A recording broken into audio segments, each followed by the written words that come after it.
बीड जिल्ह्यातील जिल्हा परिषदच्या शाळांना आवश्यक सुविधा उपलब्ध करून द्यावेत, तसेच शाळेची दुरावस्था तातडीने दूर करावी या मागणीसाठी आम आदमी पार्टीच्या वतीने आज जिल्हा परिषद समोर झोप काढू आंदोलन करण्यात आले। यावेळी आंदोलनाला मोठ्या संख्येने आम आदमी पार्टीच्या कार्यकर्त्यांची उपस्थिती होती। तसेच बीड शहर बचाव मंचाचा देखील या आंदोलनाला मोठा पाठिंबा होता। जनजागृती न्यूज बीड।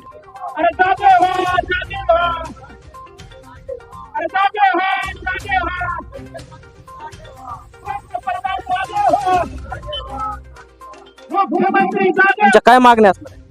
सर, आम आदमी पार्टीच्या वतीनं संपूर्ण महाराष्ट्रामध्ये आज झोप काढो आंदोलन चालू आहे।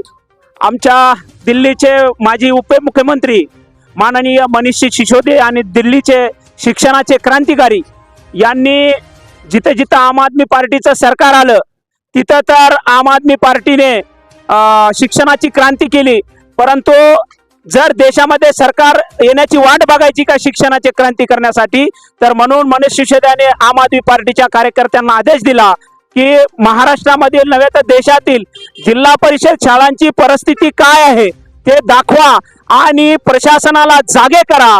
त्यासाठी आज संपूर्ण महाराष्ट्रामध्ये आम आदमी पार्टीच्या वतीने झोप काढो आंदोलन म्हणजे सरकारची झोप उघडण्यासाठी व त्यांची झाक उघडण्यासाठी आज या ठिकाणी आम आदमी पार्टीच्या वतीनं झोप काढो आंदोलन चालू आहे, ताकी झोपलेल्या सरकारला जागे करण्यासाठी जागे व्हा म्हणून तर होत नाही, म्हणून झोपून तर जागे झालं तर हे दाखवण्यासाठी आज आम्ही या ठिकाणी करतोय आणि महाराष्ट्रातील शाळा दुरुस्त होव्यात आणि गोरगरीब ऊसतोड कामगारांचे शेतकऱ्यांची लेकरं शिकावेत। अगर जर या शाळेंकडे लक्ष नाही दिलं तर येणाऱ्या काळात नक्कीच येणाऱ्या 5 ते 10 वर्षामध्ये या संपूर्ण शाळा बंद होतील आणि ही शिक्षण व्यवस्था ही खाजगीकरण होईल आणि मग नंतर ती नवीन पेशवाई या देशामध्ये आल्याशिवाय राहणार नाही। म्हणून ही व्यवस्था सुधारण्यासाठी आम आदमी पार्टी आज या जिल्हा परिषदेच्या समोर झोप काढो आंदोलन सुरू करत आहे।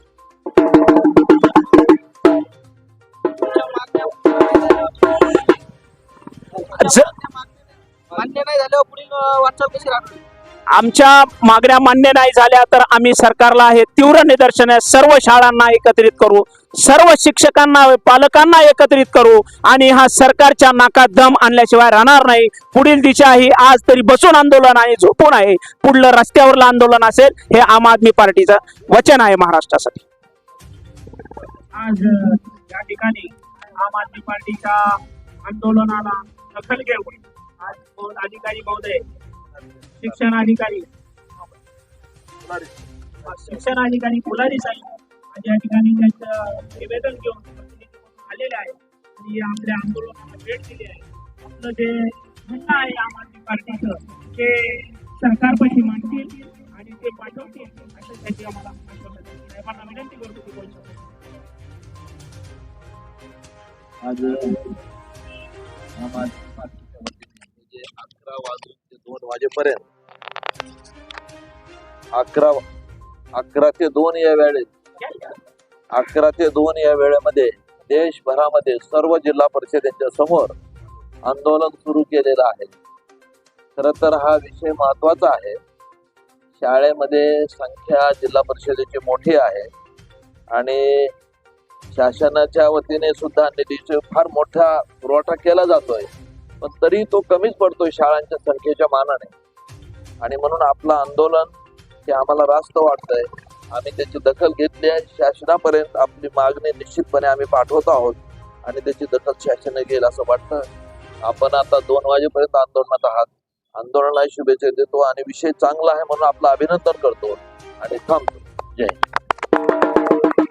धन्यवाद साहेब, आपण आमचं म्हणणं ऐकायला या ठिकाणी आला आणि आपण सरकारला आमची दखल घ्यायला पाठवाल असं तुमच्याकडून देखील आम्ही अपेक्षा करतो आणि जे तुमच्या हातामध्ये या शाळा वाचवण्यासाठी आहे ते देखील आपण लवकरात लवकर पाऊल उचलताल आणि गोरगरीब मुलांचं शिक्षणापासून वंचित होण्यापासून वाचवताल ही आपल्याकडून अपेक्षा करतो। धन्यवाद। जसं की तांदळे सरांनी आता सांगितलं, ठिकठिकाणी शाळेचे छत पडलेले आहेत, शाळेमध्ये पाणी घुसतंय, शाळेला काही शाळांना गेटच नाही, काही शाळांना खिडक्याच नाहीत, रस्त्याच नाहीत। तर तुम्ही प्रत्येक ठिकाणी शाळेमध्ये जाऊन पाठपुरावा केलेले आहेत.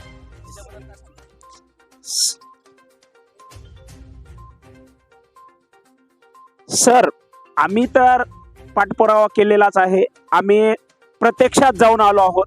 आपल्या उदाहरणासाठी पाठीमागील काही पेपरने देखील आपल्याला बीड जिल्ह्यामध्ये छापलं होतं आणि आज जे बॅनर आपल्या समोर लावलेला आहे त्या बॅनरवरती देखील आम्ही काही फोटो प्रकाशित केलेले आहेत.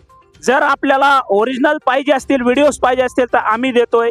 जे दाखवलं याच्यापेक्षा देखील बिकट परिस्थिती आहे.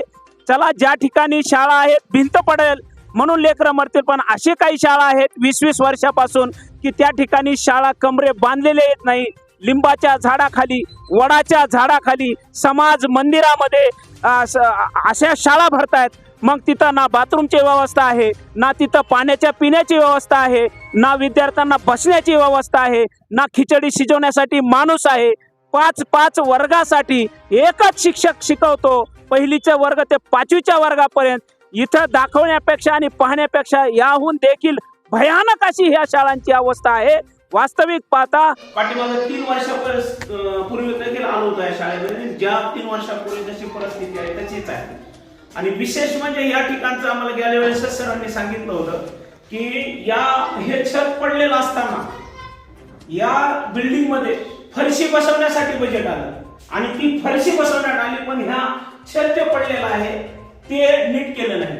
सरांच आपल्याला थोडंसं इथं माहिती सांगते. सर, थोडंसं सांगा, ह्या शाळेची काय परिस्थिती आहे, कधीपासूनची शाळा आहे? ही शाळा 1968चा तिची स्थापना आहे.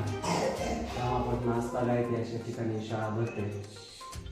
हे बांधकाम झालं हे जून 2021ला.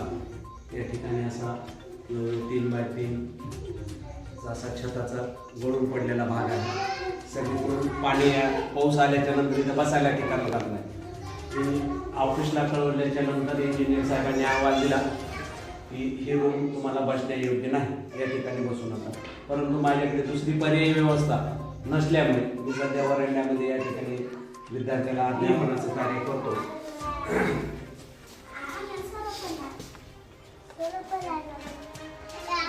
हे तर बस शिकतायत मुलं. हे सुद्धा बिल्डिंग पडण्यासारखे झाले, सगळं छत ओलं आहे, कधी पण हे डॅमेज पडू शकते मुलांच्या आणि हादसा होऊ शकतो. पाऊस पडल्याच्या नंतर याच्यातून खाली सगळे चालण्यात लागतात. तितकं त्याच म्हणजे पडतंय, पाणी साळा पडतंय पूर्ण. वर पाणी साचते ते खाली बसायला जागा नाही, ओलं होतं. इकडे सरांची घे, बाईट घे सरांना. हे पाऊस पडल्याच्या नंतर हे सगळं चालण्या पडल्याच्या नंतर याच्यातून सगळ्या चालण्या खाली टिपकतात. कारण वर पाणी साचतं. जडीचा पाऊस असला की इथं पण बसायला जागा राहते. आपण वर्ग भरवण्यासाठी या ठिकाणी दुसरी पर्यायी व्यवस्था नाही. आमचा जो युडायस प्रकार आहे ऑनलाईन मध्ये आम्ही 4 वर्षापासून त्यामध्ये माहिती भरतो की या ठिकाणी वर्गाची अवस्था अशी आहे.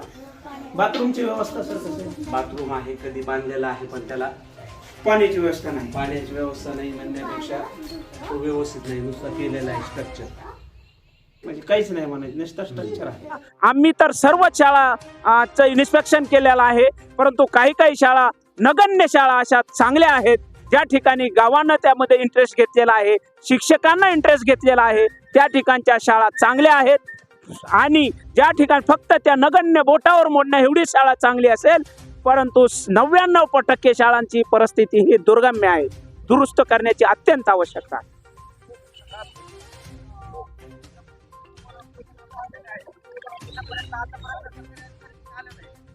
आता आले, आम्हाला त्यांनी पत्र दिलेलं आहे. शिक्षण अधिकारी आले होते, गट शिक्षण अधिकारी फुलारी साहेब यांनी आम्हाला पत्र दिले. सध्या परिस्थितीमध्ये 25 आणि 26 मध्ये वर्ग खोल्या बांधकामासाठी 16 कोटी 50 लाख रुपये लक्ष दुरुस्तीसाठी दिलेलं आहे. कधी हे 25-26 म्हणजे आज नाही, आता येणाऱ्या वर्षात आलेत म्हणतात, अजून खर्च झालेला नाही.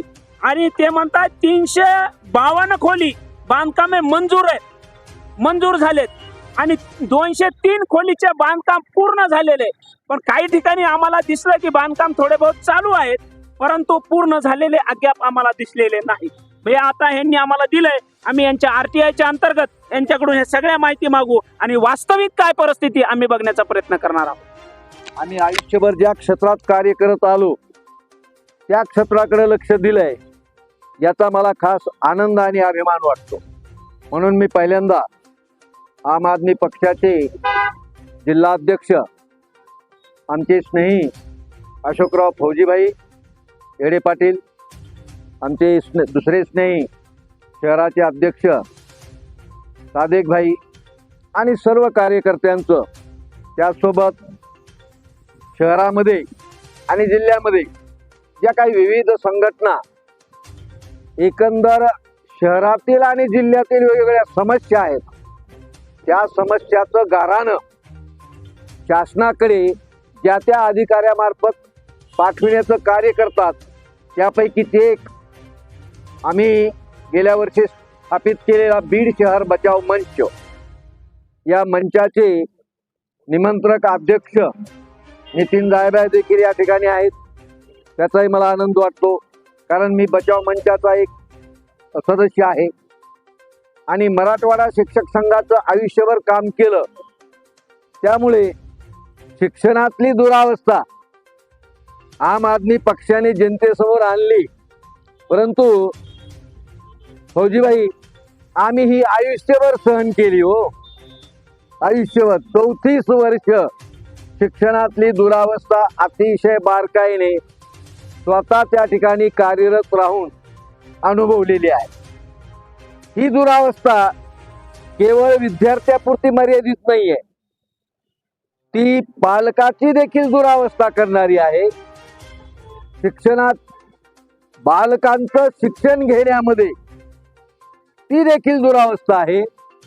त्या बालकांना शिकविणारे जे शिक्षक आहेत, विशेषतः आपण जिल्हा परिषद समोर बसलोय, म्हणजे या लोकल बॉडीच्या अंतर्गत ज्या शाळा आहेत, त्या प्राथमिक शाळा असतील किंवा माध्यमिक असतील, आता थोड्या चिमूटभर राहिल्या त्या, या शाळांमधनं शिकविणारे जे शिक्षक कर्मचारी आहेत, कर्मचारी नसल्यागत आहेत, फक्त शिक्षकच आहेत. फार अपवादात्मक ठिकाणी क्लार्क आहे, फार अपवादात्मक ठिकाणी अधिकृत मुख्याध्यापक आहे, आणि असतील शिपाई तर त्यांचा आपल्याला शोध घ्यावा लागेल की ते शिपाई कुठं काम